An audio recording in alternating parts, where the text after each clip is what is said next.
Selamat tahun baru, meskipun agak terlambat, tahun 2022, saudara-saudara. Untuk jemaat Nusa Pujian, ada beberapa yang keluar kota, ada yang kangen nengok keluarga, sudah ketemu, dan kembali lagi a normal time. Kita masuk di tahun ini tentang multiplied grace. Ya. Di ayatnya 1 Petrus 1 ayat 2. Yaitu orang-orang yang dipilih sesuai dengan rencana Allah Bapa kita dan yang dikuduskan oleh Roh supaya taat kepada Yesus Kristus dan menerima percikan darahnya. Kiranya kasih karunia dan damai sejahtera akan makin melimpah atas kamu. Tema ini tentu telah direnungkan, Tuhan taruh kepada seluruh penatua kita semua, dan ini menjadi pegangan untuk kita di tahun ini. Kalau saudara ingat-ingat mengenai tema yang di tahun-tahun lalu, tahun 2020 adalah regeneration. Tahun lalu adalah the year of reproduction. Kita belajar terus diperlengkapi. Saudara mesti ikut seturut dengan apa yang menjadi firman, dan itu membawa saudara kepada satu journey demi journey atau perjalanan demi perjalanan, sampai kita lebih lagi mengenal Dia. Itu yang saya lakukan, saudara. Mudah-mudahan saudara juga melakukan yang sama. Tema apa, ayat apa, saudara hidupi, jalani. Dan itu membawa sesuatu hal, the nice, apa ya sebutnya ya, perjalanan yang begitu manis gitu. Kalau saya pernah melewati berbagai perjalanan. Kapan-kapan tuh Ingrid ngomong, bisa nggak kita ya naik pesawat yang besar tuh Airbus 380. Wah, Tuhan kasih kesempatan naik Airbus 380. Pesawat ini berangkat tanpa rasa, sudah ada di atas. Turunnya juga nggak rasa, sudah sampai di bawah. Beda dengan pesawat kecil yang kayak Fokker gitu, gojek gitu. Nah itu suatu sweet, manis sekali perjalanan itu. Itulah yang sama Tuhan kita ikuti tiap firman, tiap journey, dan segala macam. Lalu dari multiplied grace ini, kalau di dalam 3 bulan pertama, di slide selanjutnya saya mau sharingkan tentang grace to know the King. Di Efesus 2 ayat 8, sebab karena kasih karunia kamu diselamatkan oleh iman. Itu bukan hasil usahamu, tapi pemberian Allah. Sejauh mana kita bisa mengerti bahwa keselamatan, keberadaan kita hari ini, anugerah yang kita terima, itu karena pemberian Allah. Karena sesuatu yang perkenanan Dia kita terima. Selanjutnya kita akan belajar pada hari ini, bagaimana kita bisa mengenal Sang Raja. Siapakah Sang Raja itu? Bagaimana kita bisa berkenan kepada Sang Raja? Ya. Siapa yang di sini tidak percaya Tuhan itu ada? Ada yang bisa angkat tangan? Tidak percaya Tuhan itu ada. Kalau ada, saya usir keluar, saudara. Siapa yang di sini tidak percaya bahwa Yesus itu Tuhan? Nggak ada ya? Berarti saudara adalah memang anak-anak Allah yang hadir hari ini. Kita harus mengenal dan paham siapa yang kita sembah.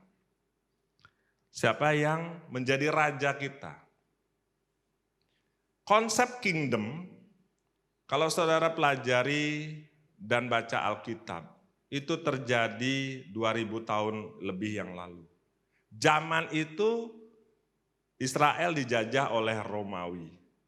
Zaman Romawi terjadi zaman perbudakan. Perbudakan artinya orang itu sudah tidak punya hak sama sekali.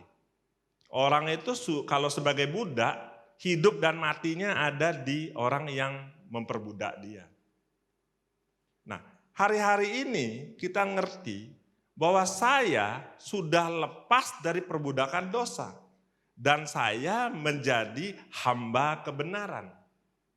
Itu yang harus kita paham dan ngerti.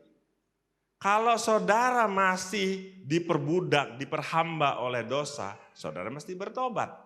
Tuhan Yesus menjadi jawaban dalam kehidupan kita.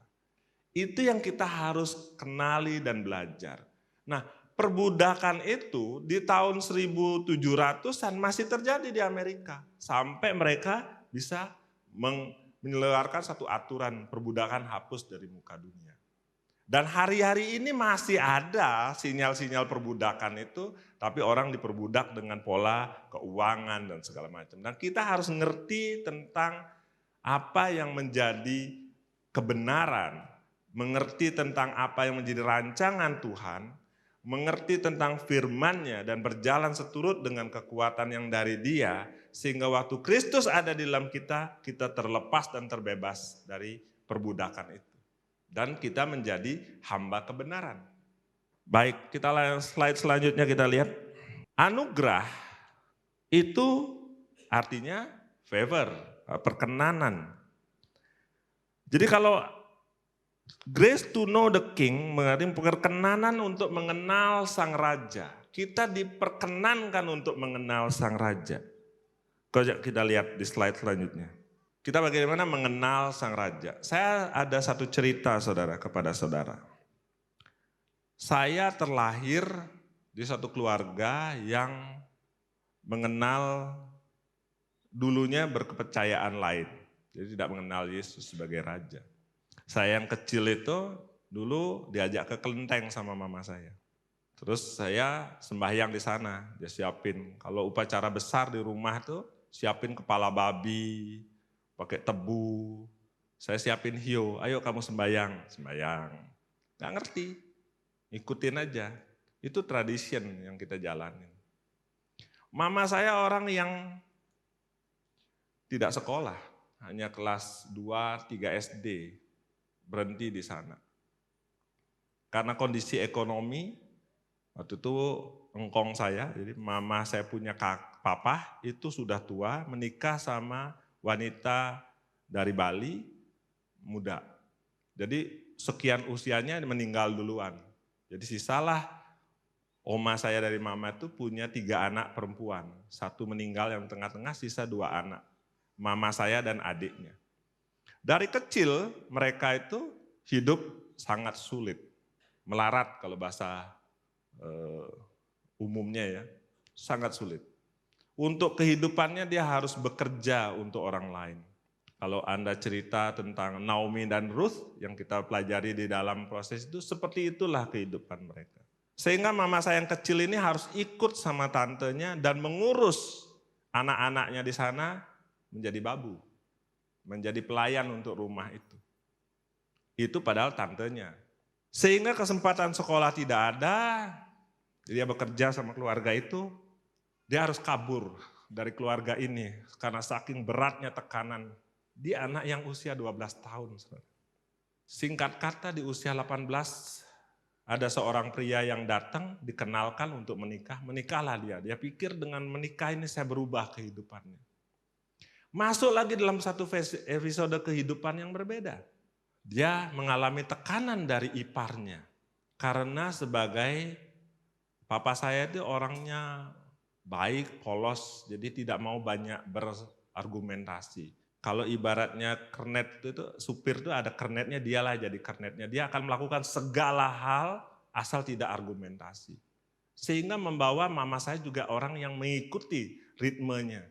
Jadi mereka benar-benar 2 orang menikah, terus punya anak tapi tidak punya gambaran visi seperti apa dalam kehidupan.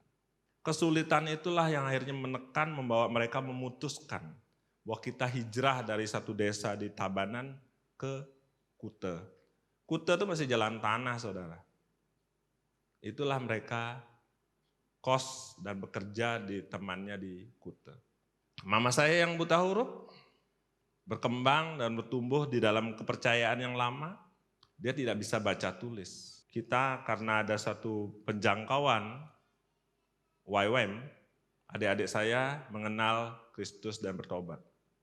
Tapi itu anak-anak masih kecil.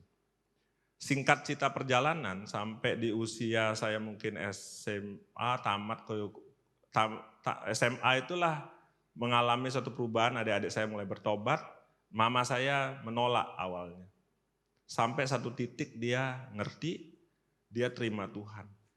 Saat itulah titik balik saudara. Dia kenal Tuhan, dia baca Alkitab, dari situ dia bisa baca dan menulis. Orang yang buta huruf, tidak pernah sekolah, tapi lewat terobosan mengenal Alkitab, dia bisa baca dan tulis dan mengenal kebenaran. Kerinduannya begitu besar untuk mengenal Sang Raja. Tanpa pengenalan yang benar tentang Sang Raja, maka hidup ini jadi sia-sia. Karena tujuan hidup kita berbeda dengan tujuan hidup Sang Raja yang adalah pencipta langit, bumi, dan segala isinya. Saya menerima suatu proses dari keluarga saya yang bertobat, saya adalah yang terakhir bertobat. Tapi saya dari situ belajar untuk mengenal Sang Raja. Saya ajak saudara untuk pagi hari ini merenungkan apakah saudara sudah kenal Sang Raja itu. Sejauh mana kita kenal dia. Dan saya banyak orang kadang-kadang ngomong bahwa saya kenal si A, si B, tapi apakah kenal betul sejauh mana Anda kenal sehingga mengerti rancangan dan jalan-jalan yang terbaik. Umat Tuhan yang mengenal siapa Raja mereka. Akulah gembala yang baik, aku mengenal domba-dombaku dan domba-dombaku mengenal aku. Saya ambil contoh sederhana tentang mengenal ini. Ingrid ini kenal betul sama anjingnya. Karena dia yang pelihara, dia yang kasih makan. Dan anjing ini akan kenal betul sama dia. Kalau dia datang lompat-lompat, seneng gitu. Bu Suci juga sama kalau di rumah ada piaraan. Satu hari, kira-kira kejadiannya mungkin 4 atau 5 hari lalu. Hilang, malam-malam gak balik anjingnya. Semalam.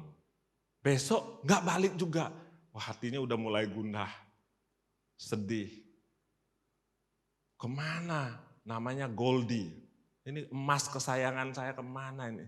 Goldie hilang. Goldie telah menghasilkan berpuluh-puluh anak dan sudah menyebar di antara anggota gereja. Kedukaan yang sangat. Kemana Goldie? Tapi malam-malam kok denger kayak meraung-raung anjingnya itu. Dia mengenal ada suara jauh sana kayak yang teriak-teriak, aku di sini, aku sengsara. Dia bilang, ini gak jauh Goldie nih. Tak tawarin, mau gak puter kompleks gitu. Gak usah, aku masih mikir nih gimana. Tiba-tiba setelah 2 hari, 2 kali 24 jam lebih itu, tiba-tiba di rumah ada telepon ke Ingrid. Goldie di bawah, jatuh. Jadi rumah kita itu kan pinggir tebing, jatuh mungkin 25-30 meter ke bawah tuh, ke tebing. Jatuh di sana. Kelihatannya diteriakin apa ada di sana. Wah, langsung kirim 1-2 orang yang menyelamatkan Goldie masuk lewat pinggir gitu. Wah, lebat sekali di bawah tuh mesti ditebas-tebas sampai akhirnya bisa diselamatkan bawa pulang. Dan dia begitu tidak sabar, dia pulang ke rumah mau memastikan Goldie baik-baik. Goldie bagus dan baik. Tuhan yang baik menjaga dia. Ada malaikat Tuhan yang menyertai dia. Oh, Ingrid luar biasa sukacita. Dia sharing segala macam. Domba yang baik memiliki hubungan yang baik dengan gembala. Tanpa pengenalan yang benar akan terjadi kesalahpahaman dan kegagalan dalam mengartikan, bisa gagal paham. Jadi ada satu komunikasi antara orang yang memelihara dengan yang dipelihara. Di slide selanjutnya kita lihat. Jadi sejauh mana kita mengenal orang yang menyelamatkan kita, Tuhan dan Sang Raja. Jadi seorang atau domba itu mengenal suara gembalanya. Ya. Kita mengenal nggak suara Tuhan, suara gembala kita. Bahkan seorang penjahat yang disalibkan di samping Tuhan Yesus mengenalinya sebagai Raja. Hanya kenal saja. Lalu dia katakan, aku percaya dan dengan kepercayaan dan imanmu engkau diselamatkan. Dia tidak ikut semua proses, hanya terakhir dia percaya bahwa engkau Raja, engkau Tuhan. Dengan iman itu dia diselamatkan. Nah, di dalam kisah Ayub, saudara kalau baca seluruhan kisahnya, Ayub juga mengalami proses bagaimana dalam kehidupannya Tuhan izinkan proses terjadi dalam kehidupannya. Dan disitulah dia belajar untuk mengenal siapa Tuhan itu. Dan titik baliknya adalah saat Ayub mengenal identitas dirinya dan otoritas yang ada di dia, saat itulah pemulihan terjadi. Jadi kalau saudara-saudara ada saat ini di dalam suatu pencobaan, kesulitan, persoalan yang menekan saudara, dan saudara sampai satu titik, Tuhan aku tidak tahu lagi apa yang aku harus kerjakan, yang harus aku selesaikan. Cari firman-Nya. Minta kekuatan dari dia. Dia akan bukakan kepada suatu saudara suatu hikmat yang tidak pernah saudara pikirkan. Dan itu menjadi jawaban dalam kehidupan. Itulah saatnya Tuhan berikan kita proses mengajar dan belajar untuk mengenal Sang Raja. Mengenal firman-Nya dan berjalan dan turut dengan kehendak. Kehidupan ini banyak tantangan saudara. Kalau saudara makin naik seperti tadi Ray cerita, dia sudah melewati satu fase kehidupan dan dia mau challenge lagi naik lebih tinggi. Beda yang 100 besar sama yang mungkin 200 besar sama yang 3 besar, tantangannya beda. Kalau kita berani ngambil challenge yang lebih besar, artinya tekanan lebih besar. Kalau seseorang ingin melangkah dalam kehidupannya naik, mengisi jabatan yang lebih tinggi, tekanannya lebih besar. Itu harus disadari, naik kelas itu bukan berarti enteng-enteng saja, banyak kerja keras, tantangan, tekanan yang harus dihadapi. Tapi kalau nggak mau naik kelas gimana ya sudah tenang saja, ada di buritan, diem, kapalnya kemana silakan aja ngalir gitu ya. Itu pilihan. Tapi kalau kita mau dipakai Tuhan, saya bilang beberapa sama anak-anak muda, saya bilang, kita tuh ingin anak-anak muda di gereja ini bangkit menjadi terang dan ke depan menjadi generasi yang lebih menjadi saluran berkat untuk Indonesia. Yang kita harapkan. Orang yang tidak mengenal Sang Raja dengan benar akan mudah menerima pimpinan dari penguasa lain.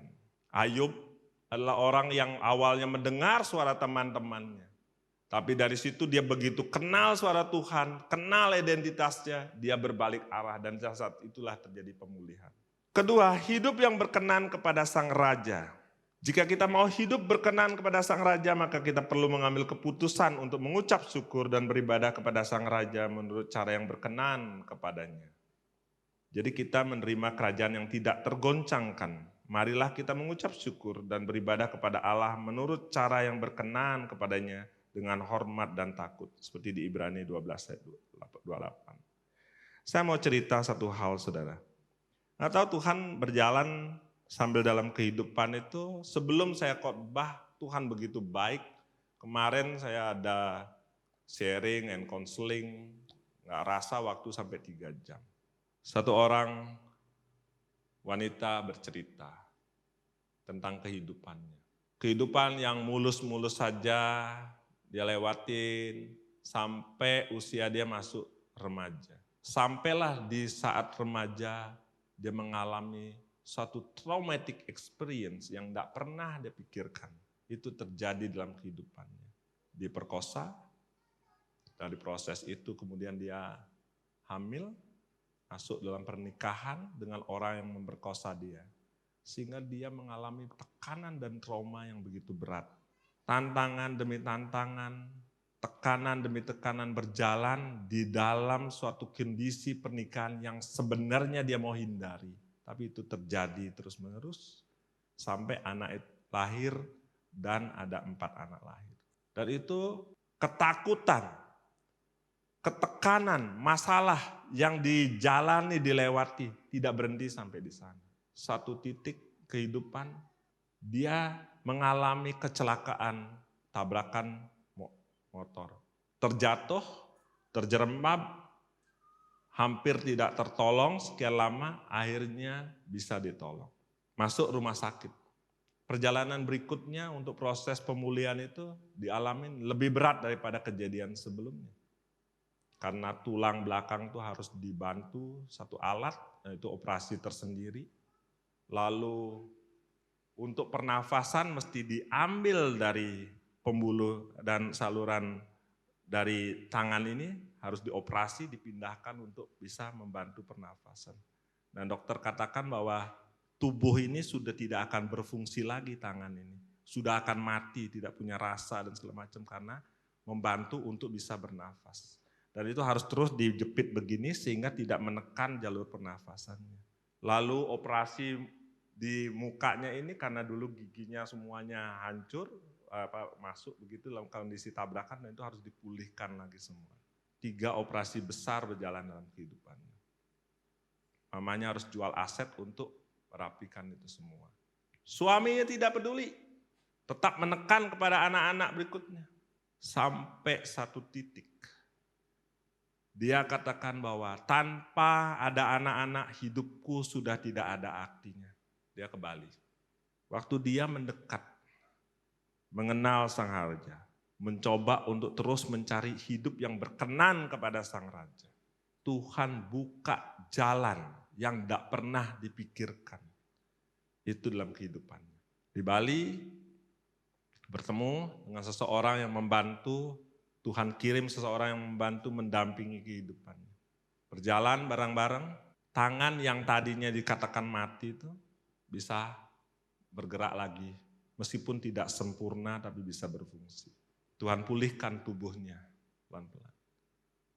Sampai setahun lalu dia tidak perlu alat bantu. Satu persatu anaknya Tuhan kembalikan ke dia. Anak yang paling besar kembalikan pertama. Kedua anak yang nomor 2. Dan keajaiban terjadi, anak yang masih 8 tahun dan 4 tahun, Tuhan kirim ke lokasinya dia di mana, kemudian bisa dia bawa ke Bali. 4 anaknya kembali dia bisa pegang. Nah, saya katakan, kehidupanmu bukan untuk kamu. Kehidupanmu sudah Tuhan rubah sedemikian rupa. Tuhan persiapkan untuk kamu dipulihkan. Tapi satu hal yang pasti, engkau akan menjadi kesaksian yang luar biasa bagaimana perkenanan Tuhan dalam kehidupanmu. Itu adalah sesuatu yang tidak ada di skenario kehidupan. Tidak pernah terbayangkan terjadi. Tidak pernah tergambarkan akan menimpa seseorang. Tapi kalau itu terjadi, ada rencana Tuhan yang besar yang sedang ditaruhkan di dalam kehidupanmu. Jangan sia-siakan, Tuhan sedang memberikan perkenanannya. Saksikan untuk kemuliaan namanya.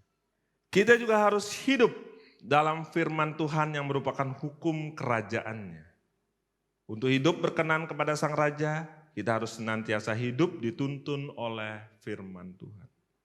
Hari-hari ini saudara, kita dihadapkan dengan berbagai tantangan kehidupan. Ada satu titik, orang yang sekeliling kita, dia tidak ngerti apa menjadi tantangan kehidupan kita. Kalau saudara kelihatan di FB, makan sana, makan sini kan dianggapnya lagi makmur. Di tengah orang lagi kesulitan, saudara makmur gitu ya. Maka akan muncul yang namanya jealousy. Kok lu bisa gitu sih, gua nggak ngikut nih gitu. Jadi hal itu, jealousy itu merusak saudara. Kecemburuan itu merusak, kecemburuan sosial itu merusak. Untuk bisa mengerti firman dan untuk mengerti hukum kerajaannya, itu kita masih belajar, mesti gali. Saudara ingat di Kejadian bahwa saudara semua diberikan otoritas, berkuasalah atas segala hal yang ada muka bumi. Diberikan otoritas. Itu namanya kingdom authority. Waktu kita percaya bahwa kita masuk sebagai anak-anak Tuhan memiliki otoritas yang besar. Saudara mesti amini itu, belajar firman-Nya dan ngerti hukum kerajaannya. Dan memakai otoritas itu. Itu yang Pak Handoko katakan bahwa gak ada matinya. Hidup terus, diapain hidup terus. Karena perkenanan Tuhan yang membawa kita berjalan. Dan firman yang kita dengar, firman yang kita amini, firman yang kita membukakan pengertian-pengertian kita, pemahaman kita akan konsep kingdom, konsep kerajaan itu, mesti kita gali lebih lanjut saudara.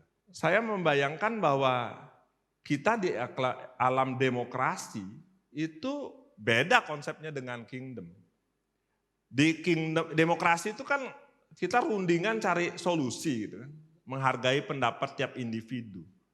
Tapi gereja dan kerajaan Tuhan pakainya sistem kerajaan. teokrasi. Nah, zaman dulu, waktu 2000 tahun yang lalu, itu kalau Romawi itu tentara yang paling ditakuti. Kerajaan kalau udah disasar sama Romawi, habis. Caranya gimana? Dia masuk ke Mesir, raja Tuhannya orang Mesir dibawa ke Roma. Dan itu diarak, dinyatakan bahwa nih Romawi telah menduduki Mesir.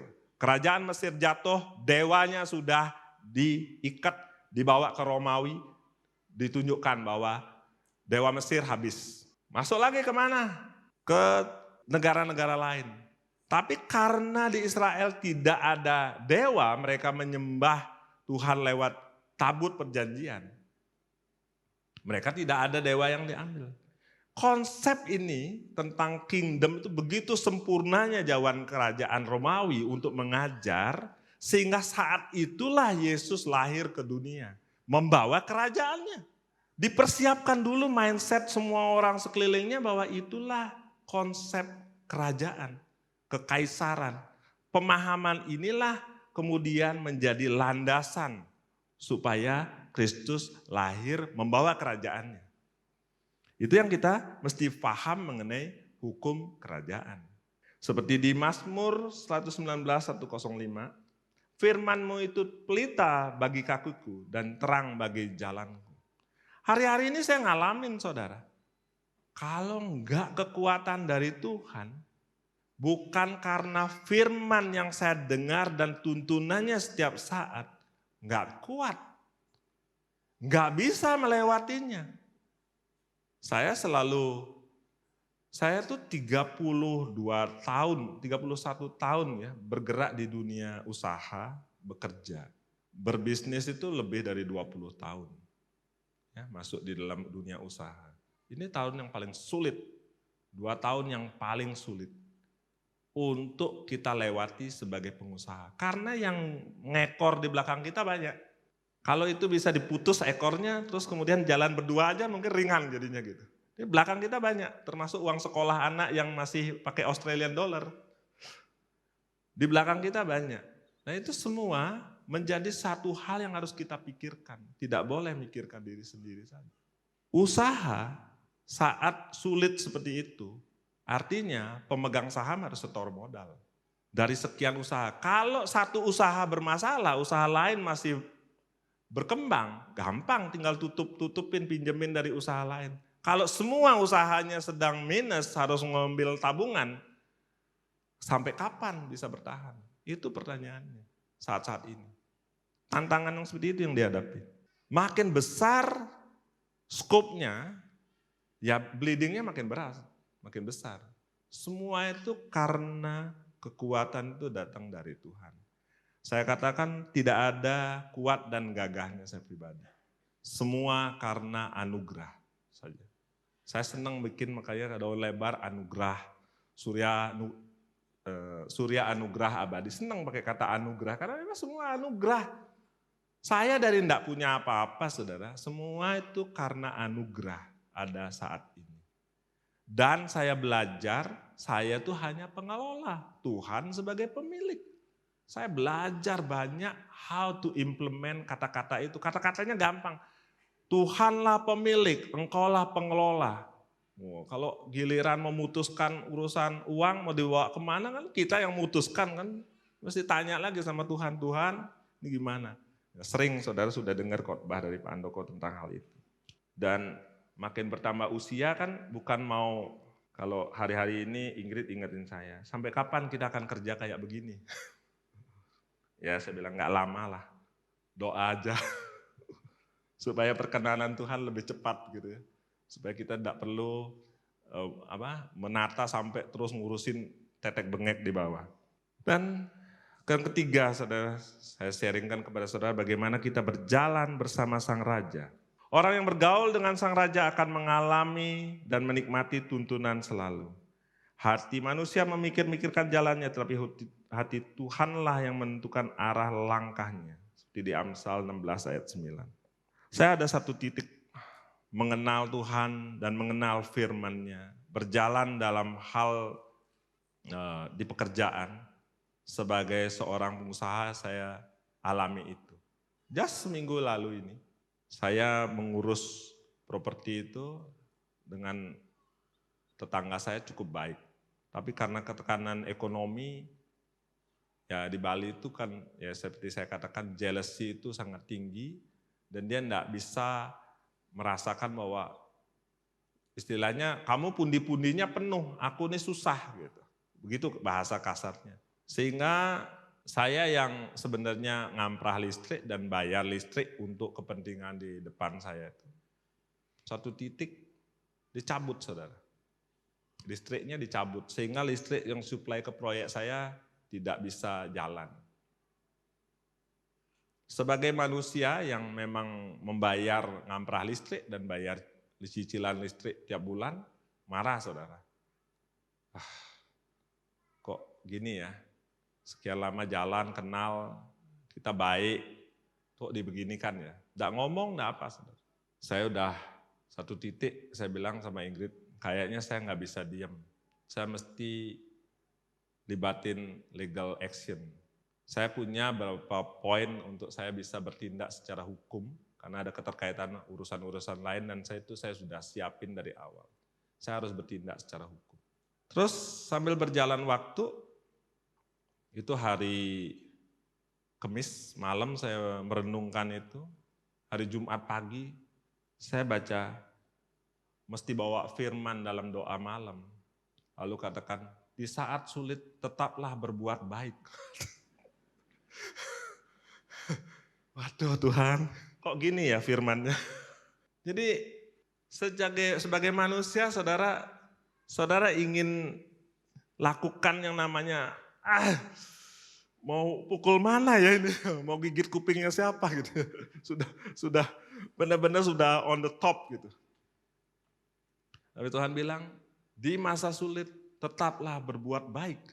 Ya Tuhan, doa sama Ingrid. Ya Tuhan, Engkau yang berdaulat, semua adalah milik-Mu. Tidak ada yang aku akan ambil langkah tanpa seizin dari Engkau. Just surrender. Engkau yang tetapkan langkah-langkah. Sore jam 2 saya dapat kabar. Pak Wayan, ada satu mobil milik tetangga kita, dia parkir persis di depan, di jalan utama, dan tidak bisa semua mobil tamu masuk. Diblokir. Wah, benarkah Tuhan aku harus surrender to your way? Di satu saat aku dihadapkan sama kejadian yang aku nggak bisa hindarkan, harus mengambil langkah.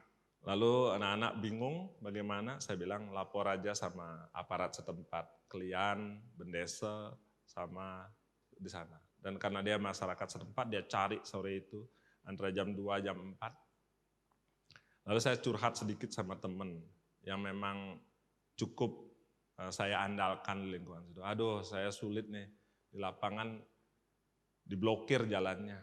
Coba lihat fotonya mana? Oh gini. Teman saya ini nggak tahan, dia telepon polsek.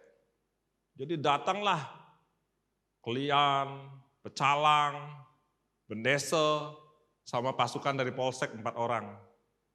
Shock langsung orang. Terus malam-malam dia telepon saya bolak-balik ingin tahu siapa yang nelpon polsek. Ya tentu saya nggak usah jawab saudara.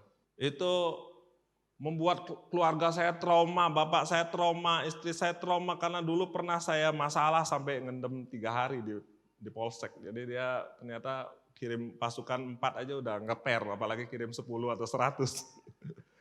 Ya Tuhan selesaikan.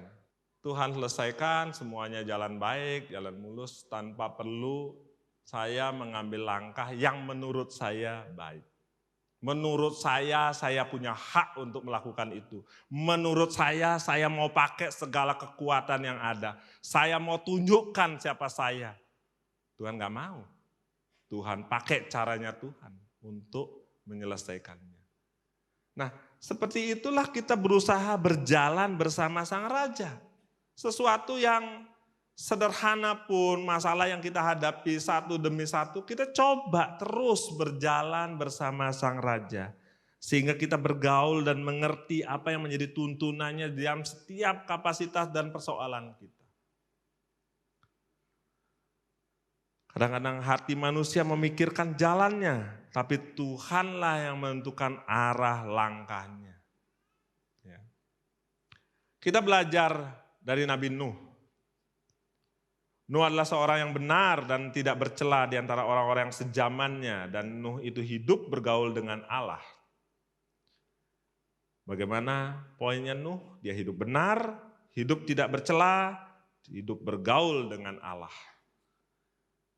Nuh ini bukan orang yang ahli bikin perahu, yang ngerti bagaimana bikin perahu. Tapi segala hikmat dia dapat dari Tuhan untuk bisa memiliki satu rencana dan visi yang Tuhan taruhkan dalam kehidupannya. Cuman 3 kuncinya, hidup benar, hidup tidak bercela, dan hidup bergaul dengan Allah. Bagaimana dengan kita hari-hari ini? Apakah kita menghidupi kehidupan dengan firman yang kita dengar? Banyak pengajaran, banyak firman, tapi seberapa yang kita bisa jalani dan hidupi? Kalau saya lihat bagaimana tadi kembali saya perjalanan mama saya pribadi yang tahun ini bisa masuk 74 tahun. Seorang wanita yang sederhana, seorang wanita ingin hanya cari Tuhan, kenal Tuhan, dengan segala keterbatasan pengetahuannya dan segala macam. Kalau dia lihat saya kuyu, dia bilang, kamu kok capek kayaknya ya? Kok kayaknya kurus? Dia nggak salahin istri saya kurang makan. Tapi dia cuma tanya, apakah kamu lagi ada masalah? Ayo mama doakan. Dia sangat senang kalau saya kunjungi hanya untuk berdoa saja. Itulah kerinduan seorang ibu. Mengenal jalan Tuhan, Tuhan taruhkan apa.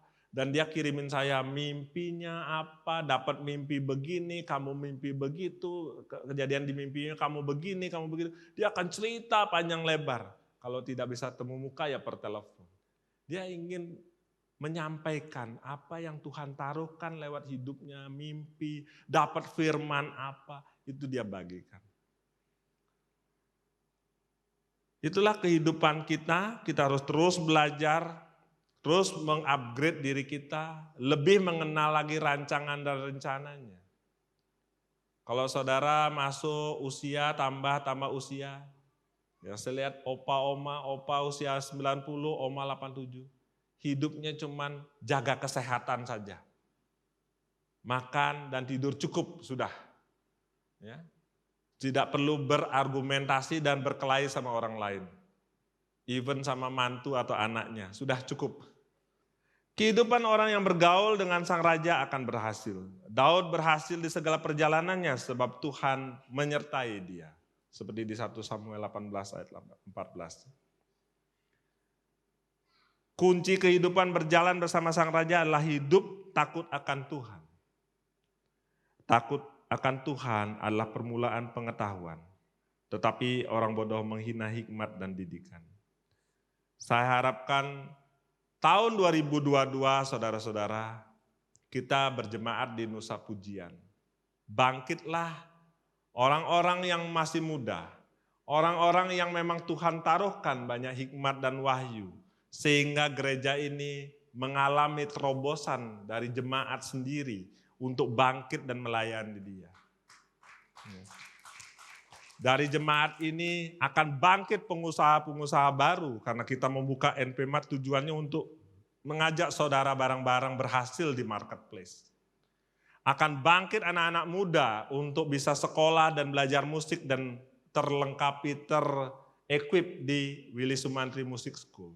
Akan bangkit anak-anak muda yang mendalami digital media dan juga alat-alat peralatan yang ada di tempat ini sehingga mereka cakap untuk melayani kemanapun Tuhan utus. Akan bangkit pengajar-pengajar sehingga dari tempat ini mengajar kota, mengajar masyarakat sekelilingnya untuk menyatakan kasih. Di mana menyatakan kasih itu tidak mudah, tapi Tuhan yang memampukan saudara untuk menyatakan kasih. Dari tempat ini akan bangkit banyak suatu pemandangan yang baru bagaimana Indonesia diberkati dan menjadi berkat. Saudara tahu di era sekarang baru sekali ini saya melihat satu kejadian seumur hidup saya. Indonesia sangat dipandang oleh dunia. Hanya stop suplai batu bara satu item saudara. Semua teriak. batu bara dianggap bahwa suplai kepada PLN terbatas yang menimbulkan 10 juta pelanggan bisa terbengkalai. Pemerintah lakukan satu keputusan. Stop ekspor batu bara selama 1 bulan. Korea, Jepang, Filipina sampai mengirim surat lewat Kementerian Luar Negerinya. Tolong cabut. Itu ngemis saudara. Itu sudah nggak ada harga diri negara. Kalau negara sampai kontak untuk minta supaya dicabut larangan itu. Indonesia bilang that is my right. Itu hak saya, otoritasku. Dicabut. Minta dicabut. Pemerintah tanggal 12 katakan kapal yang sudah isi batu bara 20-an kapal boleh berangkat nyuplai batu bara. Itu bikin harga batu bara langsung melesat. Itulah kingdom authority yang harus kita ambil. Dan itu menjadi hak saudara sebagai anak-anak Tuhan. Hamba kebenaran.